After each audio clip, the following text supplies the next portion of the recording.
Bienvenue, everybody, and welcome to UMass Sports Weekly, your number one source for all things UMass sports. I'm your host, Tommy Calautti, and let's get right down to our show. First, our analysts will break down UMass's loss to Temple and preview their next matchup against Notre Dame. Then, we'll take a trip to the doctor's office and visit Tim Dennehy and the men's soccer team coming off of their first victory of the season.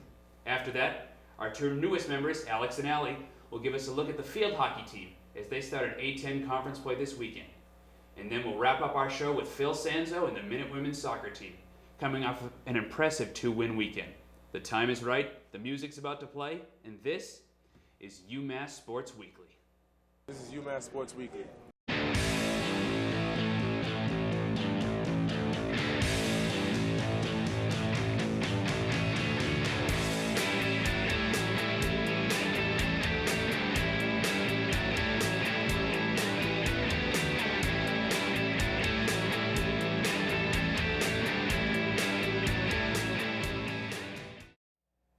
Welcome back to the show.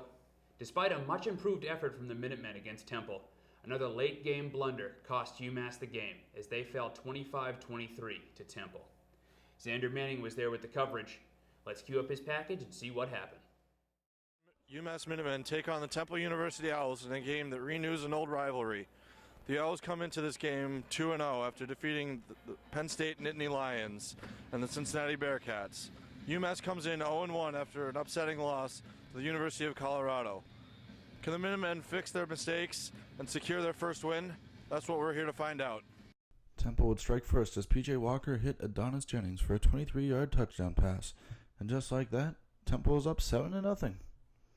Early in the second, Walker hands it off to his biggest weapon, Jihad Thomas, and hard work pays off as he strolls into the end zone for a touchdown, making it 14-0 Temple. Not 2 minutes later, Blake Fernapple throws it long to Rodney Mills, and he catches it for a touchdown. 14-7 Temple. Later on, P.J. Walker throws it directly into coverage, and Kari Bailey-Smith picks him off. Just like that, UMass has the ball back.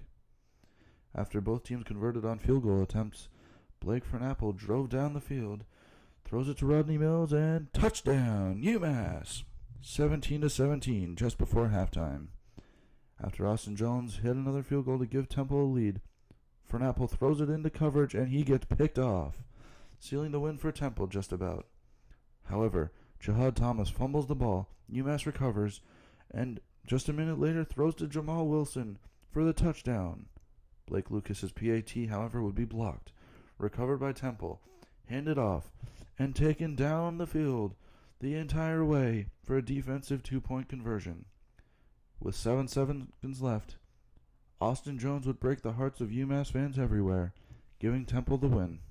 Tough loss here for the Minutemen tonight, falling 25-23 to the Temple Owls.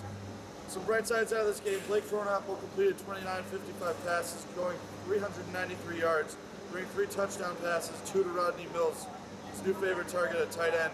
Another bright side, Tajay Sharp catching 11 passes and going for 153 yards, breaking the record for receptions in school history. Overall, it's a learning experience for the Minutemen, even though it ended up in a loss. But they'll definitely carry this into their game against Notre Dame next week. I'm Zander Manning, and this is UMass Sports Weekly. Well, I'm here with Zander Manning, the man who covered that game. Zander, how you doing? Doing pretty good. How you doing? Zander, I mean, we've gotten used to it so much as fans of UMass football. You saw the Blake Lucas missed field goal last year, the whole debacle on the goal line, and this just adds to it. So, just another heartbreaking loss for the Minutemen. What happened in this game?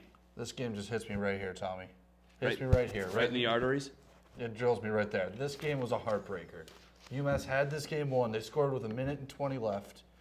And then, just like the rest of the game, the offensive line blew this game.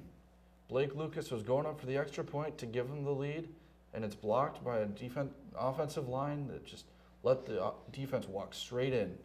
And they blocked the extra point, took it the whole way, and that's how they blew the game. I mean, we saw it in your video. They literally walked right through that offensive line. They just stood there, did absolutely nothing. I mean, given such a heartbreaking loss, Zander, what are some things they need to work on in practice? I mean, clearly you got to start from ground zero here and start scrapping back up. Well, clearly there's the offensive line. We just talked about that. But really you got to vary your attack here. They were passing the ball, and that's how they scored their touchdowns. They passed 2 to Rodney Mills and 1 to Jamal Wilson. That's 3 touchdowns, but you need a more varied attack if you want to beat teams, especially if you want to beat teams like Bowling Green later in the season. Their quarterback's leading the nation in passing right now. Is he? He's doing great. Good for him. But you got to vary your attack. You got to work on your run game. You got to learn how to break down defenses, especially this week coming up against Notre Dame. You got to learn how to break down those defenses, make that defense tired, and make them give up those yards. Not just let them get those yards through passing. You got to earn those yards, and that's how UMass is going to win games this year. Now, you already pointed out a couple of guys. Usually we see Tajay Sharp and Blake Fronapple go off every game, and we talk about them. But some of the guys like Rodney Mills came up big this week. Who stood out to you that isn't usually necessarily in the spotlight for the Minutemen? One guy I want to point out here is Keldon Brackett. He's a cornerback. Coming into the season, UMass didn't really look like they had much of a defense, didn't look like they had much of a secondary. And then out of nowhere, Keldon Brackett transfers from UAB after they shut down their football program for this season. But he stepped up huge, along with Curry Bailey-Smith. These 2 guys picked the ball off at opportune times. They did what they needed to on defense. And they really showed that this defense has some potential. They can work, and they had some positive yards too.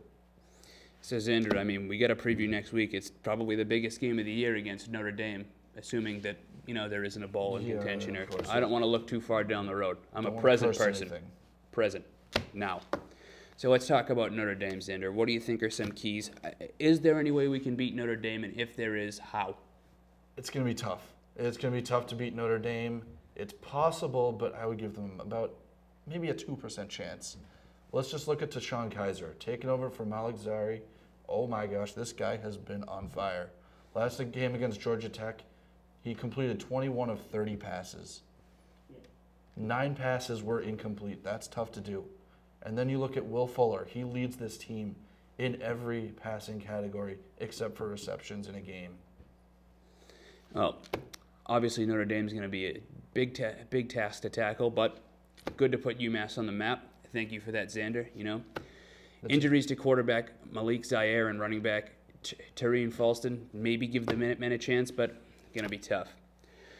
After the break, Tim Dennehy will come in to analyze some men's soccer and their recent first victory of the season.